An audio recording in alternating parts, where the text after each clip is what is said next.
Salut à toutes et à tous, on est un samedi matin relativement tôt. Aujourd'hui je vais vous faire une petite vidéo, c'est une vidéo que je voulais pas faire à la base, mais comme j'ai quand même eu, c'est pas des difficultés, mais j'ai eu quelques questionnements quand j'ai installé mes panneaux photovoltaïques, et bah je vais vous donner les réponses que j'ai trouvées à ces questionnements dans la manière de brancher mes panneaux, parce que c'est vrai que quand c'est arrivé, les explications n'étaient pas non plus claires comme de l'eau de roche. J'étais obligé de rechercher sur YouTube, de m'enseigner. Je vais essayer de vous donner mes réponses. Je dis pas que c'est les bonnes réponses, attention, faites aussi quand même des checks, vérifiez mes informations. Je suis pas une grande lumière non plus en électricité, tous ces trucs là, c'est pas mon fort. C'est une des raisons pour lesquelles je vous montre pas mon installation de visu, du moins mon tableau électrique et toutes ces choses là. Déjà une, parce que c'est pas encore fini, il y a encore plein de choses à faire, passer les gaines et tout. Je vous montre pas les branchements exacts parce que j'ai pas envie d'induire les gens en erreur. Dans tous les cas, je vais vous montrer ce que j'ai fait moi, ce qui fonctionne. J'ai fait un petit plan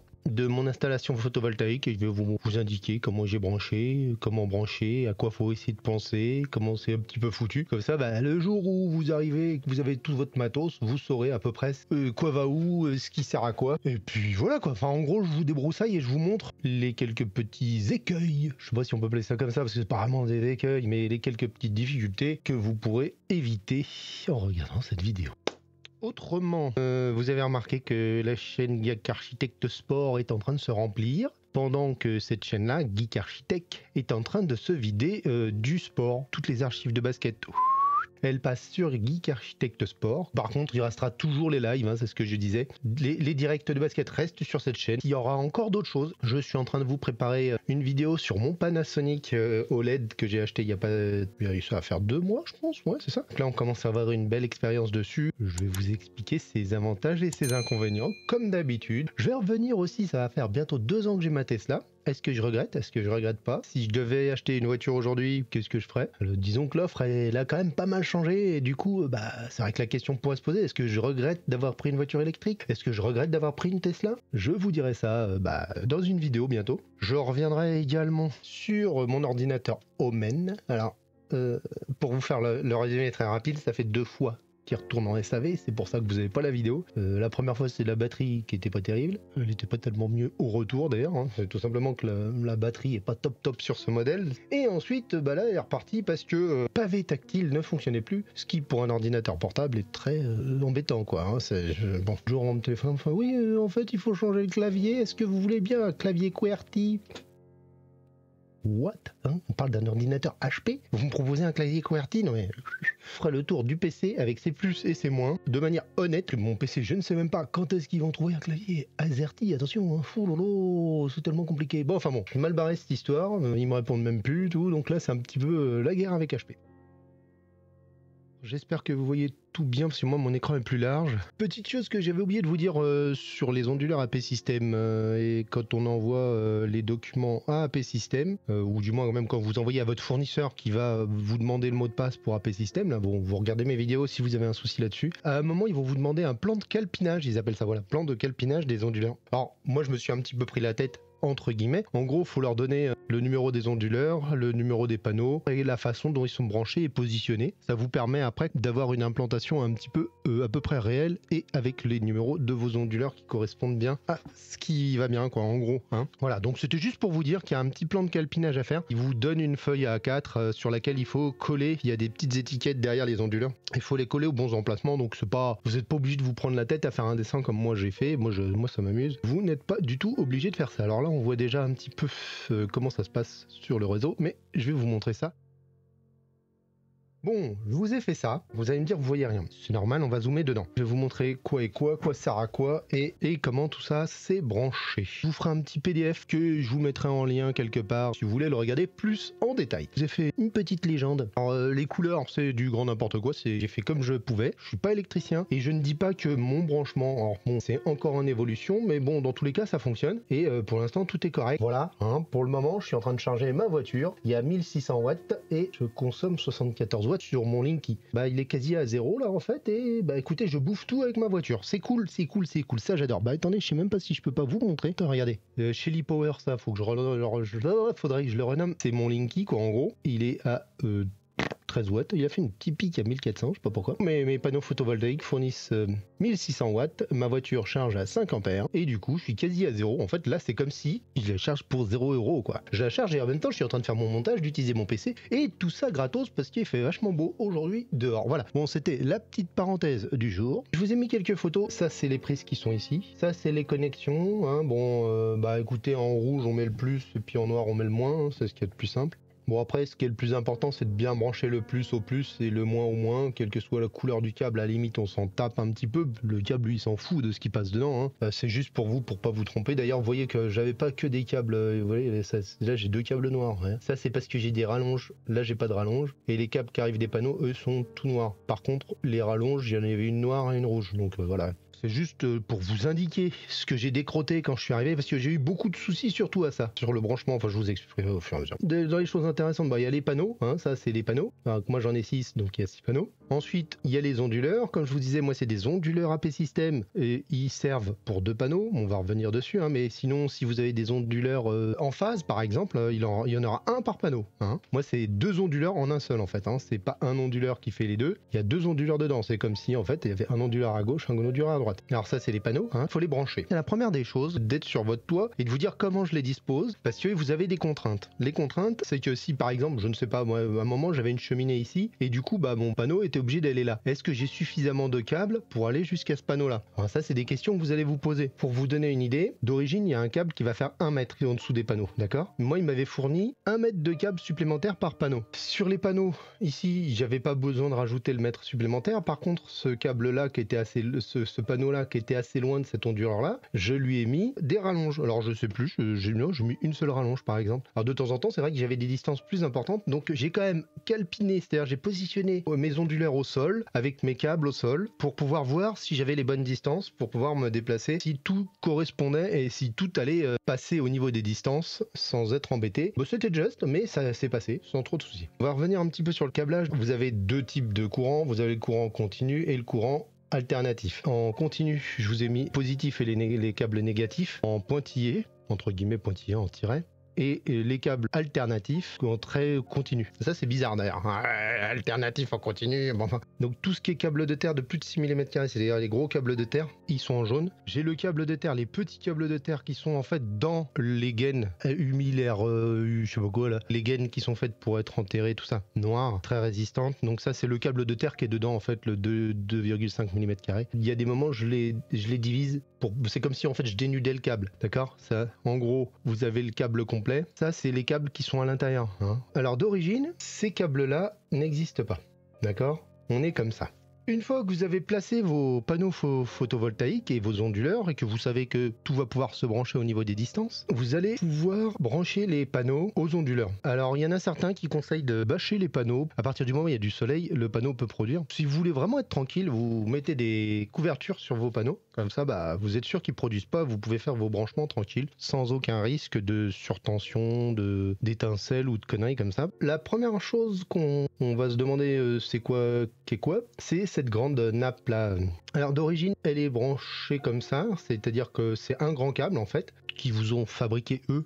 Sur ce grand câble, vous n'allez pas avoir le petit bouchon ici et vous n'allez pas avoir ce raccordement ici. Par contre, celui-là, il va exister, celui-là va exister, les trucs que vous branchez aux onduleurs vont exister. Ça, c'est juste un bouchon. C'est pas un branchement, c'est un bouchon. C'est-à-dire que là, normalement, le câble est coupé et c'est pas propre. En fait, vous avez un petit truc qui isole. C'est un bouchon de terminaison qui vous permet éventuellement de rajouter une autre série d'onduleurs derrière un câble comme ça que vous brancherez de l'autre côté. Paf, vous allez brancher ça là à l'aide d'un connecteur étanche comme celui-ci. Donc vous avez 2 choses à faire. C'est à mettre ce bouchon là. Alors là, franchement, il n'y a pas besoin d'être électricien. Soit juste que les fils se touchent pas et que ce soit mis proprement à l'intérieur. Et vous allez avoir un connecteur étanche à mettre de l'autre côté qui va se connecter à votre câble qui va à la maison. Voilà. Le connecteur étanche, c'est comme une prise. Vous avez terre, phase, neutre à brancher. À propos de terre, phase, neutre, avant de brancher quoi que ce soit, j'ai toujours checké que les plus étaient au bon endroit, que les moins étaient au bon endroit. J'ai mis mon testeur d'un côté sur la phase et j'ai vérifié qu'on était bien sur la phase carrément même au niveau de mon tableau là. Avant de brancher sur le tableau, j'ai bien vérifié que ma phase correspondait bien à ma phase de chaque branchement. On n'est pas à l'abri que le mec qui monte le truc, il ait inversé un truc, on ne sait pas. Dans tous les cas, vérifiez toujours votre phase et votre neutre, voir si votre phase est au bon endroit et votre neutre est au bon endroit. Et à un moment, moi d'ailleurs, il y avait une inversion au niveau de cette prise là. J'ai dû merder un truc. Là en fait la prise étanche, il y a un côté à mettre sur ce câble là et vous allez aussi avoir un autre côté à mettre sur le câble qui rentre dans votre maison là, qui est un percement dans le mur, pouf, et qui va dans votre tableau de protection des panneaux. Alors quoi d'autre? Vous branchez le câble plus de votre panneau photovoltaïque au plus de votre onduleur. Branchez le moins de votre panneau photovoltaïque au moins de votre onduleur. Après pareil sur l'autre panneau. Là vous avez les bonnes longueurs puisque vous avez bien calculé votre truc. Ce que vous n'allez pas avoir, ça c'est très très important. De base, vous allez être comme ça. Normalement, si tout va bien, votre onduleur, il est fixé sur un cadre métallique. Alors, si vous êtes fixé sur un cadre en bois, faut mettre un câble qui relie votre onduleur à votre panneau photovoltaïque. Cette liaison-là, entre guillemets, elle se fait automatiquement parce que sur votre onduleur, là, je sais pas si on le voit, voilà. Ici, vous avez une griffe en dessous de ça qui se connecte en fait à votre structure métallique qui elle-même est fixée à mon panneau. Moi, j'ai quand même rajouté un câble par tranquillité parce que comme il y a de la peinture et tout ça, voilà. Enfin, dans tous les cas, faut que votre onduleur soit relié à votre panneau. Mais là, vous voyez un truc, ce panneau-là, l'onduleur, il est en 3G25, hein, c'est-à-dire que vous avez un câble, donc vous avez la phase, le neutre et la terre qui passent dans ce câble violet, donc ce panneau-là est bien à la terre, ce panneau-là est bien à la terre, puisqu'il y a la terre qui passe dans mon violet, et ce panneau-là est bien à la terre. Mais, vous voyez que ces panneaux-là, eux, attention, ils ne sont pas à la terre. Et ça, c'est vachement embêtant, hein, c'est surtout en cas d'orage. S'il y a un coup de foudre qui tombe dessus, bah là, ça veut dire que l'électricité, elle va passer par ce câble-là au lieu de passer dans la terre. Donc, voir un truc dans le genre, hein, pas expert en coup de foudre. Ce que je vous disais, c'est que de faire un lien entre cette liaison-là, pas du tout indispensable, vu qu'on a déjà la terre ici. Mais par contre, celle-ci, il faut mettre absolument ces panneaux à la terre, ce qui n'est pas le cas quand on branche juste l'onduleur. En plus, vous pouvez passer un câble de terre plus important que celui qui est dedans. Là, c'est un 2,5 mm². Donc, je vais passer un câble de 6 mm². Moi, j'ai mis du 6 mm² sur ces câbles-là. Je les ai reliés avec des cosses, d'ailleurs, des petites cosses comme ça. Il y a des trous dans le cadre métallique des panneaux qui permettent avec deux écrous de fixer cette mise à la terre. Quelle que soit la méthode que vous utilisez, ce qui est important, c'est que ce soit bien fixé, que la terre elle passe, hein, quoi. Comme vous voulez, du moment que c'est correct et que ça respecte les normes. Je vais rajouter ce câble là qui va aller à mon tableau. Je suis même en train de me poser la question de rajouter un piquet de terre. Bon, on branche nos onduleurs, si possible on peut cacher nos panneaux sous des couvertures pour pas qu'il y ait de jus. Une fois qu'ils sont branchés, vous pouvez connecter vos panneaux les uns aux autres. Ensuite vous pouvez connecter votre prise étanche à votre maison. Et là, à ce moment-là, vous verrez tout de suite si vos onduleurs s'allument, s'ils clignotent en vert, s'ils clignotent en rouge, s'il y a un problème, s'il n'y a pas de problème. Ensuite, c'est là que j'ai pas mal galéré moi sur ce tableau de protection parce qu'il y a des trucs un peu chelous globalement. Donc vos panneaux sont branchés sur un tableau de protection AC. On est en alternatif, hein. Y a pas de protection de courant continu parce que directement en fait on sort des onduleurs en alternatif. Il y aura une protection de courant continu s'il y avait un onduleur central, c'est-à-dire juste avant l'onduleur central, je crois qu'il faudrait mettre un coffret de protection continue en plus de ce tableau de protection. Votre prise étanche va rentrer dans un câble 3G 2.5 avec une terre phase neutre dans un interdifférentiel. L'interrupteur différentiel peut fonctionner dans les deux sens, il fonctionne très bien dans un sens comme dans l'autre. Lui, ce qu'il va détecter, c'est s'il y a une différence entre la phase et le neutre, donc il s'en fout dans quel sens ça va. Il va sur un bornier. Ici, on a un disjoncteur. Et donc, en gros, ce disjoncteur protège le parafoudre. Le parafoudre, ce que je comprends à quoi sert le parafoudre, c'est dans le cas où il y a un éclair qui tombe sur un panneau. J'imagine qu'il y a énormément d'énergie qui va se retrouver, de l'électricité, qui va se retrouver dans la phase et dans le neutre. C'est là que le parafoudre va permettre de rediriger le surplus d'électricité dans une terre. C'est pour ça qu'il faut une terre vachement costaud de 16 mm². Attention, il faut que votre tableau soit relativement à côté de votre tableau de votre habitation. Bon donc on passe dans l'interdifférentiel. Il y a bien mon câble de 2,5 mm² qui est relié à mon bornier de terre. Là, je relie mes panneaux à une seconde terre de 6 mm². Ça, c'est le câble que j'ai toujours pas encore passé. Après, ça reste correct, hein. Je suis quand même à la terre parce que j'ai ce câble-là qui est à la terre. Donc là, on est bon. Après, on va sur nos borniers. Nos borniers, qu'est-ce qu'ils vont faire? On va repasser par un autre câble 3G 2.5. Alors là, ça, c'est mon installation actuelle qui va changer parce que du coup, ça, je vais pas en avoir besoin. Pour l'instant, je m'en sers encore. En gros, ça, c'est une prise que j'ai récupérée, une prise d'ordinateur en 2,5 mm². Que j'ai dénudé d'un côté avec la prise de l'autre côté et que j'ai branché là et que j'ai branché sur une prise connectée. C'était au début quand j'avais pas mon ECUC pour pouvoir vérifier, et d'ailleurs c'est l'information que vous avez ici. Voilà, la prise PV Power, c'est cette prise là. En gros, je m'étais hop là, j'ai une prise murale sur laquelle j'ai connecté cette prise connectée. Donc mes panneaux arrivent sur cette prise connectée qui elle arrive sur un disjoncteur de 20 ampères. Puis bah ensuite voilà, tout est protégé par un différentiel. Ça c'est votre tableau maison. Je vais pas rentrer plus sur le détail, juste un petit disjoncteur de 2 ampères pour protéger votre UC-UC. Votre UC-UC, vous avez vos 2 antennes, antenne Wi-Fi, antenne Zigbee. Vous avez aussi vos câbles qui vont vers vos pinces ampères-métriques. La pince ampère-métrique qui doit se mettre sur la phase. Et moi je vous ai indiqué le sens de ma pince, du moins le sens qui fonctionne chez moi et qui me donne des valeurs correctes dans mon ECUC. De toute façon, au pire, si vous voyez que c'est pas le bon sens, vous retournez la pince, vous pouvez tâtonner, ça vous fera quelques fausses valeurs, mais c'est pas bien grave, hein. Vous avez vu ça, je vous en parle un petit peu dans mes vidéos sur le CEC. Pour ceux qui n'ont pas capté, j'ai fait une vidéo là-dessus. Le CEC, c'est le truc qui permet de monitorer, d'avoir là aussi la garantie sur les onduleurs AP System. Donc si vous êtes intéressé, allez voir les vidéos. Donc en gros, je me connecte à la prise murale, j'arrive dans un disjoncteur qui est sur mon disjoncteur, mon différentiel de la maison, mes borniers qui vont dans le différentiel EDF de 500 mA et le Linky qui vous donne toutes les informations et ensuite on va sur le réseau Enedis. Voilà. Alors peut-être qu'un jour là-dessus se rajoutera une batterie, j'en sais foutrement rien. Alors moi ça c'est un tableau simplifié, en vrai j'ai d'autres disjoncteurs qui vont vers ma voiture avec différentes sections de câbles. Enfin c'est un tableau de la maison, c'est un tableau simplifié où j'ai mis juste les éléments en rapport avec mes panneaux photovoltaïques, hein. Vous comprenez bien que mon tableau de maison est plus compliqué que ça. Alors je sais pas si ça peut vous aider ce petit schéma. Dans tous les cas, moi je sais qu'il y a pas mal de fois j'ai galéré quand j'ai vu ce premier câble au début. J'ai fait non, comment ça va se brancher? Alors donc voilà, positionnez bien vos panneaux pour pas être embêtés. Pensez bien qu'il va falloir les relier par des câbles de terre pour ceux qui sont pas reliés à la terre, hein. À voir si vous voulez ou pas par sécurité rajouter quand même une terre de plus grosse section, c'est-à-dire 6 mm plutôt que 2,5 mm. Bon, vous trompez surtout pas donc sur les plus et sur les moins. Vérifiez absolument votre continuité, c'est-à-dire que votre phase est bien à votre phase et que votre neutre est bien à votre neutre. Ça peut foutre la merde, donc vraiment checkez bien avant de brancher.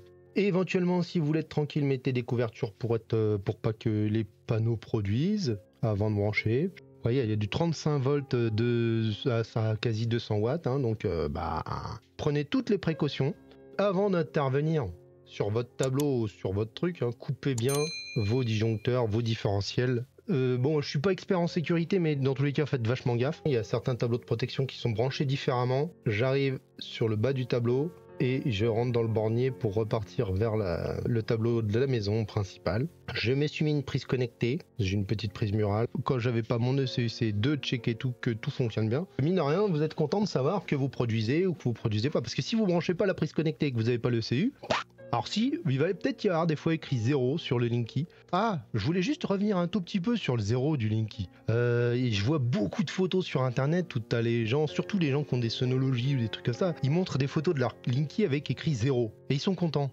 Et ben moi je suis pas content qu'il y ait écrit 0. Ça veut dire que je rejette de l'électricité dans le Linky. Parce que le 0 il n'existe pas. En réalité, ça veut dire que vous êtes en injection. Et bah l'injection pour moi c'est pas bon. Je préfère être à 20, 30, 40, 50 watts, même 200 watts et être sûr que j'utilise 100% de mes panneaux photovoltaïques plutôt que d'être à 0 et puis de me dire que si ça se trouve, je pourrais prendre 500 watts de plus et que du coup je donne 500 watts sur le réseau Enedis. Moi ça me...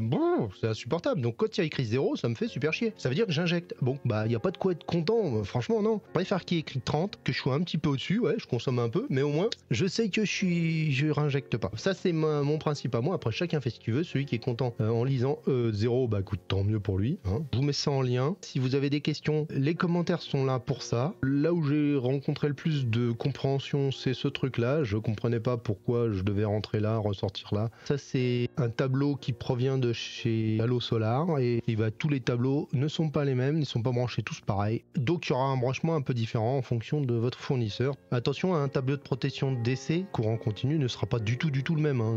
Oh là là, attention. Bon bah écoutez, je vous mets ça en PDF quelque part en espérant que ça puisse vous éclairer. N'hésitez pas à aller sur les forums, poser des questions, il y a des trucs comme ça, les forums ou des groupes Facebook. Voilà. Bon bah écoutez, je crois qu'on va mettre fin à cette petite vidéo, hein.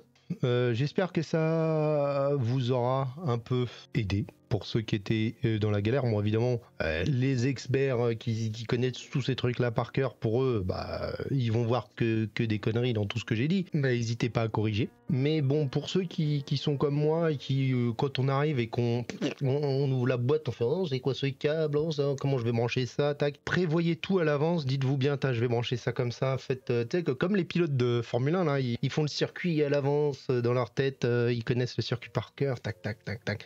Bon vous pareil, dites-vous, je vais mettre ça comme ça, comme ça, comme ça. Faites-vous un petit plan, soyez sûr pour les dimensions de câble que vous allez pouvoir tout brancher.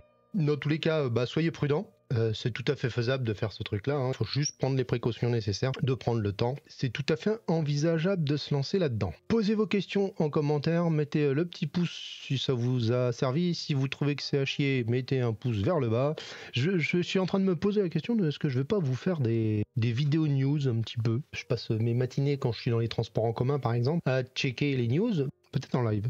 Je vous dis merci à toutes et à tous d'être venus jusqu'au bout de cette vidéo, en espérant qu'elle vous a plu et qu'elle vous ait servi. Et je vous dis ciao, bye bye!